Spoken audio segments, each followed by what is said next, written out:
You are kneeling beside a shallow wooden vat in a workshop somewhere near the Han Dynasty capital of Luoyang. It is roughly 105 AD.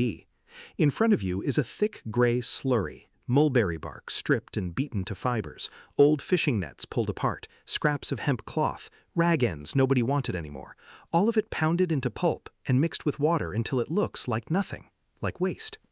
You dip a flat bamboo screen into the vat, lift it level, and let the water drain through the mesh.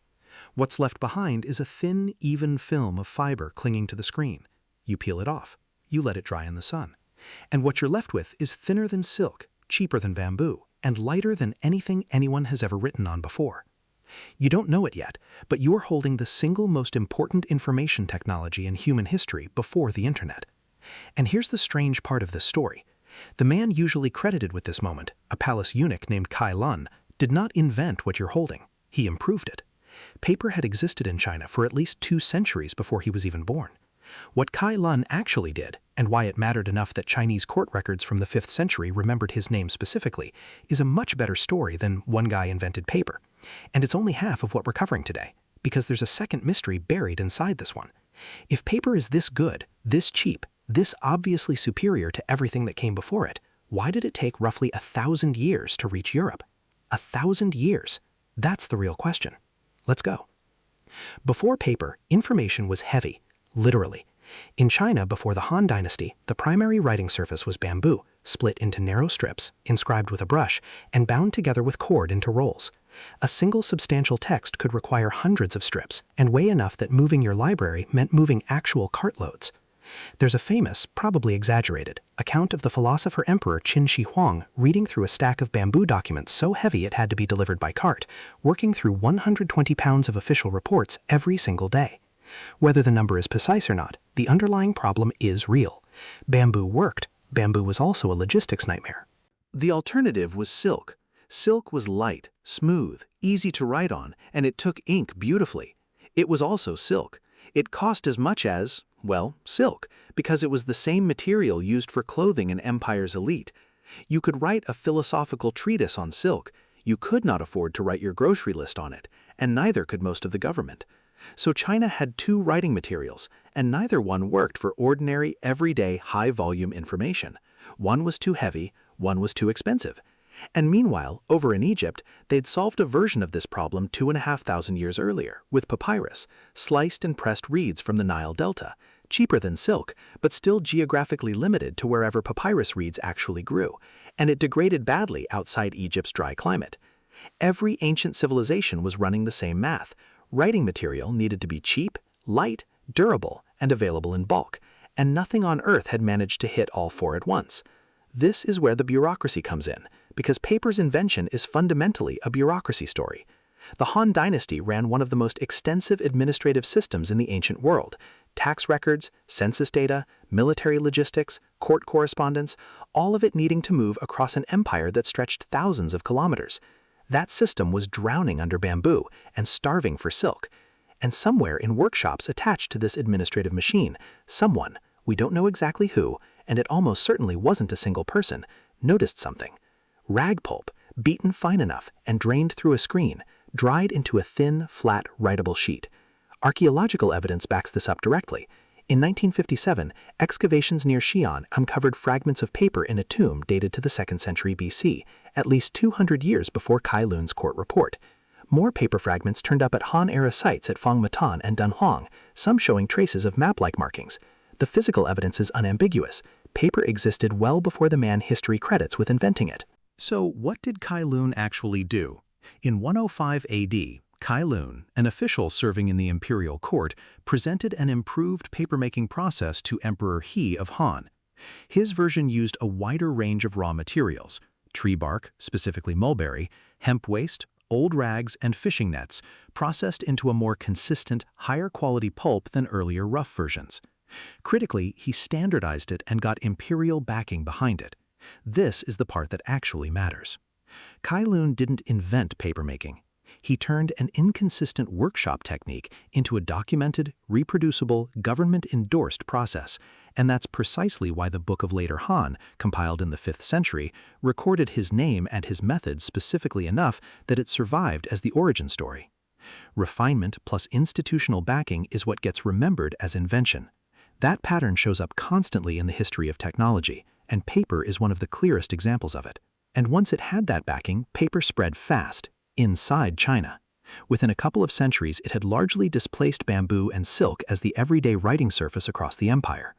It was used for documents, for wrapping, eventually for currency, for windows, even for a rough form of toilet paper by the 6th century, which the Chinese scholar Yan Zhitui specifically noted using with a mix of gratitude and mild embarrassment. Paper wasn't a luxury item anymore. It was infrastructure. Here's the pattern interrupt. If paper was this useful and China had it for centuries, why didn't it just walk across the map the way, say, gunpowder eventually did? The answer is that it did move, just extremely slowly and along a specific route that had almost nothing to do with anyone wanting to share the technology. Papermaking reached Korea by around the 4th century AD, likely through Buddhist monks and diplomatic contact, and Korean papermakers went on to refine techniques of their own, producing some of the most prized paper in East Asia for centuries afterward. It reached Vietnam through similar channels. Japan received papermaking knowledge by 610 AD, according to the Nihon Shoki, brought by a Korean Buddhist monk named Damjing, and Japanese papermakers developed their own distinct tradition from there, eventually producing washi paper techniques still practiced today. So within East Asia, paper moved along trade routes, religious networks, and diplomatic contact over a few centuries. That's the normal speed of technology transfer in the ancient world. Slow, but steady. Then it stopped. For roughly 500 years, paper stayed almost entirely within East and Southeast Asia.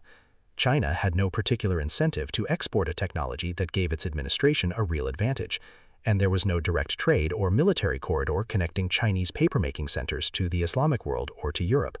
The knowledge just didn't have a path west.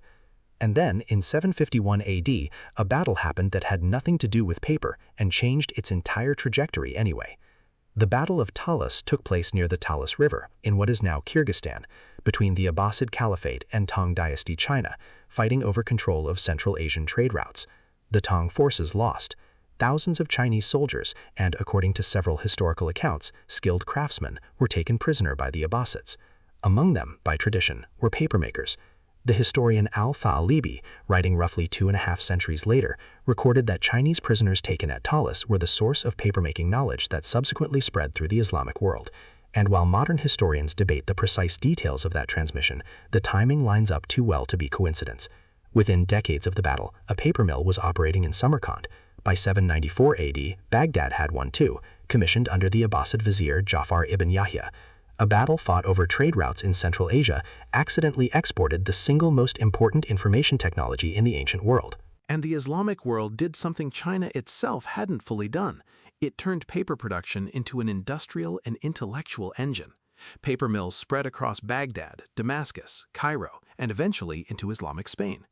Baghdad's House of Wisdom, flourishing through the 9th and 10th centuries, relied on cheap, abundant paper to translate, copy, and preserve enormous volumes of Greek, Persian, and Indian scholarship, texts that in many cases only survive today because they were copied onto paper during this period. Paper didn't just move west. It ignited a documented centuries-long boom in scholarship, mathematics, medicine, and astronomy across the Islamic world, precisely because writing material had finally become cheap enough to waste.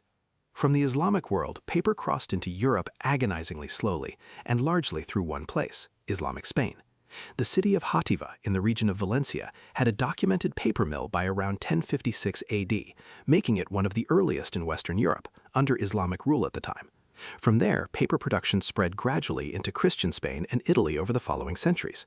Fabriano in Italy became a major European papermaking center by the late 1200s, and Italian papermakers there are credited with a critical technical improvement, using water mills to power the pulp beating process and adding gelatin sizing that made the paper better suited to ink and pen, an improvement on the Chinese and Islamic methods that had preceded it.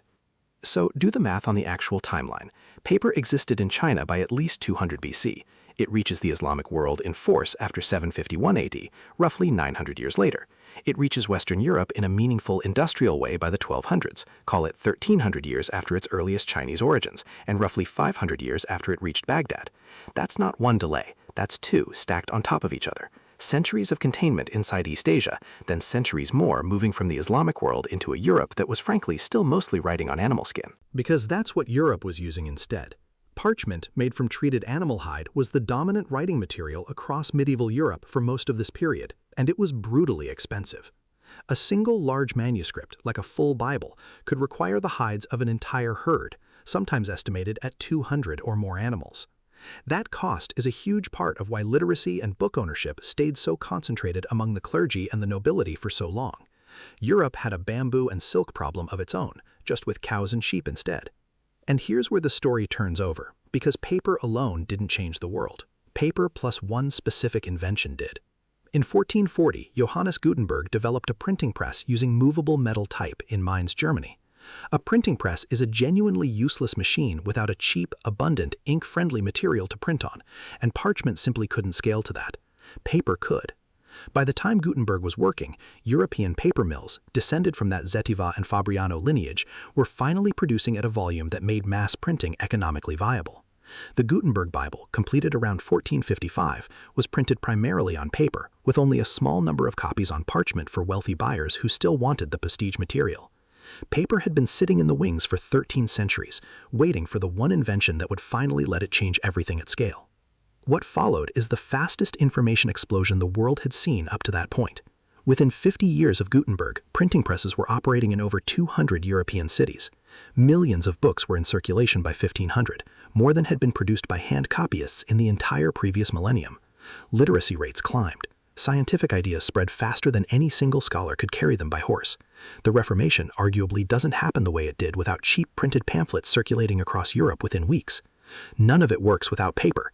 Not the parchment version, the actual thing, invented by nameless workshop hands in Han Dynasty China, refined and standardized by a court official in 105 AD, carried west by prisoners of war after a battle over trade routes, industrialized in Baghdad, improved by watermills in Italy, and finally married to movable type in Germany. So here's the answer to why it took 1,000 years. It's not that paper was hard to understand once you saw it. Anyone who touched a sheet of it immediately understood its value. The delay was never about the technology, it was about the path. Paper needed specific historical accidents to cross specific geographic and political boundaries. A battle nobody fought over paper, a trade route through Islamic Spain, a printing press invented independently and centuries later in Germany. Take away the Battle of Talas, and papermaking might have stayed contained in East Asia for who knows how much longer. Take away Gutenberg, and Europe might have had cheap paper for centuries with nothing revolutionary to do with it. The invention and the moment it mattered were separated by over 1,000 years and thousands of kilometers, and it took a specific, unrepeatable chain of accidents to connect them. Think about that the next time you hold a piece of paper, or for that matter, look at the screen you're reading this on. Because the entire chain that got you a cheap, disposable way to record information, this video included, traces back to a workshop near Luoyang, wet pulp draining through a bamboo screen, and someone deciding to let it dry instead of throwing it away. So here's the question. If paper had reached Europe 200 years earlier, if that battle had gone differently, or the technology had leaked west through some other route, do you think the printing press happened sooner, or does history just find some other bottleneck to get stuck behind? Let me know what you think in the comments. See you in the next one.